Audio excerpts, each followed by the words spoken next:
Good morning children, welcome to Praveen tutorial. आज class 10 की बारी है। जैकबोर्ड का इम्पोर्टेंट क्वेश्चन मैं लेके आया हूँ। इससे पहले भी जैकबोर्ड का सीरीज चल रहा था और उसी का अगला क्वेश्चन आज देखिए। क्वेश्चन है क्या और करना कैसे है। एग्जामिनेशन बहुत नज़दीक है और लगभग अब शुरू ही होने वाला है 2-4 दिन में। तब इसमें अगर थोड़ा तैयारी किया जाए तो थोड़ा सा मुश्किल है, इसलिए इम्पोर्टेंट क्वेश्चन जो अंतिम समय में होता है वही सब लेके मैं आया हूँ। थोड़ा ध्यान से देखिए, फ़ायदा होगा, निश्चित फ़ायदा होगा। क्वेश्चन है क्या और करना कैसे। क्वेश्चन है 336 और 54 के HCF और LCM ज्ञात कीजिए तथा इसकी जांच कीजिए कि दो संख्याओं का गुणनफल बराबर HCF इंटू LCM है। अब देखिए, ध्यान देंगे तो 336 और 54 जो दिया हुआ है इसका HCF और LCM निकालना है और निकालने के बाद सत्यापित करना है कि दो संख्याओं का गुणनफल बराबर HCF इंटू LCM होता है। तो अब कैसे करना है, वैसे आप लोग भली भांति से परिचित होंगे इस क्वेश्चन से। और तरीका थोड़ा सा देखिए, मेन चीज़ है तरीका, प्रोसेस, मेथड, विधि, जो किस विधि से किया जाए जो मार्क्स अच्छा मिले। तो देखिए, थोड़ा ध्यान देखिए सॉल्यूशन में। सबसे पहले अब 336 है तो 336 है, इसका अभाज्य गुणनखंडन करना है। अभाज्य गुणनखंड, प्राइम फैक्टराइजेशन। तो 336 का जो प्राइम फैक्टराइजेशन करते हैं, इसे बगल में दिखा देना बहुत जरूरी है। जैसे 2 से करते हैं कितना होगा 168, फिर 2 से करते हैं कितना होगा 84, फिर 2 से करते हैं कितना होगा 42, फिर 2 से करते हैं कितना होगा 21, और फिर 3 से करते हैं कितना होगा 7, और फिर 7 से करते हैं कितना हो जाएगा 1। यानी यही हो गया 2 into 2 into 2 into 2 into 3 into 7। अब ध्यान दीजिए कैठो 2 है तो 4 ठो 2 है, तो 2 into 2 into 2 into 2 into 3 into 7। ठीक है। अब आइए 54 में। अब 54 को अगर हम फैक्टराइज करते हैं तो 54 का क्या होगा, और ध्यान से देखिए 54 का 2 से 27, 3 से 9, फिर 3 से 3 और फिर 3 से 1, यानी 3 3 या 9, 3 या 27 2 या 54। तो 3 एक ठो है ना, तो 3 के सामने लिखना है, और एक ठो 2 है तो 2 के सामने एक ठो 2 लिखना है। ठीक है। इसके बाद देखिए, अब डबल 3 जो है ऊपर में 3 है नहीं, इसलिए साइड में डबल 3 लिख दीजिए। ठीक। अब यहाँ क्या होगा, थोड़ा ध्यान से देखिए। अब इसमें क्या चीज़ कॉमन है, कॉमन का मतलब जो दोनों में है, तो 2 और 3। ध्यान दीजिएगा थोड़ा सा, इस तरह से घेरना नहीं है, समझाने के लिए आपको घेर दिया, मैंने इसको घेरा गया है। अब देखिए दिया HCF जो हो जाएगा तो क्या होगा 2 इंटू 3, यानी इस डबल 2 के बदले सिंगल 2 लेना है, डबल 3 के बदले सिंगल 3, यानी 2 इंटू 3 6। HCF और LCM भी ज्ञात करना है, तो एक आंसर आपका यह हो जाएगा HCF। और LCM निकालने के लिए क्या किया जाता है, तब थोड़ा सा ध्यान दीजिए। इस 6 जो HCF निकला है उस 6 तो रखना ही रखना है। अब बाकी जो इसमें बचा हुआ है, जो बाउंड्री के अंदर नहीं आ रहा है, सब लिख देना है। यानी क्या क्या चीज़ है, जैसे 3 ठो 2 है तो 2 इंटू 2 इंटू 2, फिर एक ठो 7 है, फिर एक ठो 2 ठो 3 है, यही थी। अब देखिए ध्यान देखें, अब क्या होगा 6 2 जा 12, 12 2 जा 24, 24 2 जा 48, और यहाँ कितना होगा 3 3 जा 9, 7 जा 63। तो 63 को 48 से मल्टीप्लाई करना है। 8 3 जा 24, 8 6 जा 48 है 250, अब 4 3 जा 12, 4 6 जा 24, 125, यानी कितना होगा 4 2 5 5 10 और 2 1 3, यानी कितना हो गया 3024। थोड़ा ध्यान दीजिएगा, 2 2 जा 4 2 जा 8 जा 8 6 जा 48 और 3 3 या 9 7 जा 63, यानी कितना हो गया 3024। यहाँ हो जाएगा 3024 और ये आंसर हो गया आपका LCM। अब निकालना है, इसको क्या कह रहा है, सत्यता की जांच कीजिए, यानी सत्यापन। सत्यापन में क्या करना है, अब थोड़ा सा ध्यान दीजिएगा। सत्यापन में क्या है, दो संख्याओं का गुणनफल, तो हो गया LHS। LHS का मतलब होता है लेफ्ट हैंड साइड, बाएं पक्ष। दो संख्याओं का गुणनफल यहाँ लिखना है। यहाँ क्या लिखना होगा, दो संख्याओं का गुणनफल, क्या गुणनफल। अब दो संख्या क्या है, ध्यान दीजिएगा थोड़ा सा, 336 और 54,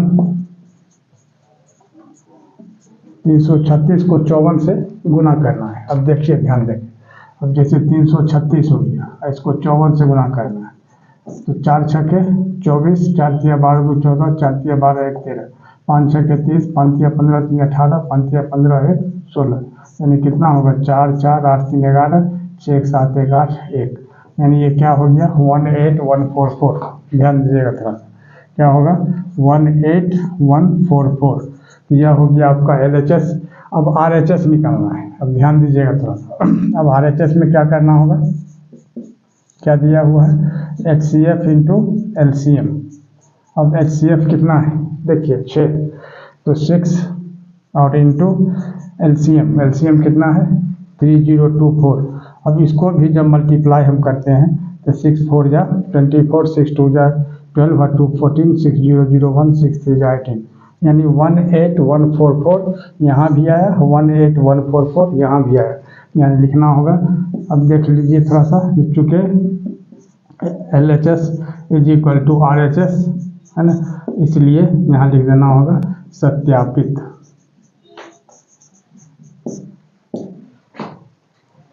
अब देखिए 1 और 2 से यहाँ क्या लिखना होगा, 1 और 2 से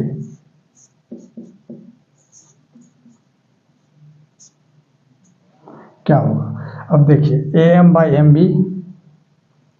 यहीं लिख देते हैं, AM/MB इज इक्वल टू, मैंने राइट साइड इक्वल है तो लेफ्ट साइड इक्वल होगा, यानी AM/MB is equal to AN/ND। ठीक है, अब यहाँ आ जाइए, अब लिखना होगा व्युत्क्रम लेने पर, क्या लेने पर, व्युत्क्रम। थोड़ा ध्यान दीजिएगा, व्युत्क्रम, व्युत्क्रम क्या होता है उसको भी थोड़ा समझना होगा। व्युत्क्रम होता है जो अंश की जगह हर ले लेता है और हर की जगह अंश ले लेता है, जो उलट देना है, यानी MB/A, MB/ क्या है AM अब plus is equal to ND/AN। अब क्या करना है, जो दोनों ओर एक जोड़ने पर, क्या जोड़ने पर, एक जोड़ने पर, दोनों ओर एक जोड़ने पर, कॉमा से घेर दीजिए, क्लियर लगेगा। अब MB/AM अब +1 इज इक्वल टू ND/AN +1। ध्यान दीजिएगा थोड़ा सा, अब AM LCM हो जाएगा, यहाँ क्या होगा MB + AM और यहाँ AN LCM हो जाएगा, तो क्या होगा ND + AN। क्यों, क्योंकि AN को 1 से मल्टीप्लाई कर देंगे N होगा, यहाँ AM को 1 से कर देंगे तो AM हो जाएगा। अब देखिए, अब थोड़ा सा ध्यान देना है, क्या ध्यान देना है, तो अब MB + AM, ध्यान दीजिएगा थोड़ा सा, MB अब + AM पूरा AB हो जाएगा, यानी AB/AM। ठीक है, और इज इक्वल टू अब ND + AN, ND ये हो गया और AN ये हो गया, पूरा AD हो जाएगा, यानी AD/AN। ठीक है, अब यहाँ फिर व्युत्क्रम लेने पर, यहाँ लिख देना होगा व्युत्क्रम लेने पर, व्युत्क्रम तो है व्युत्क्रम लेने पर क्या होगा, इसमें भी उलट देना है, यानी AM/AB is equal to AN/AD, और यही AM/AB is equal to AN/AD prove करना था। यहाँ प्रूफ भी लिख सकते हैं या सिद्ध करना भी लिख सकते हैं, और इसी तरह इम्पोर्टेंट क्वेश्चन का सीरीज लगातार हमारे बीच चलता रहे, इसके लिए आप लोग लाइक शेयर और सब्सक्राइब जरूर करें। धन्यवाद। अब देखिए क्वेश्चन नंबर 2, क्वेश्चन नंबर 2 में क्या कह रहा है, ज्योमेट्री से है, ज्यामिति से, जो दी गई आकृति में, यही आकृति है, में यदि LM समानांतर है CV के और LN समानांतर है CD के, तो सिद्ध कीजिए कि AM/AB is equal to AN/AD।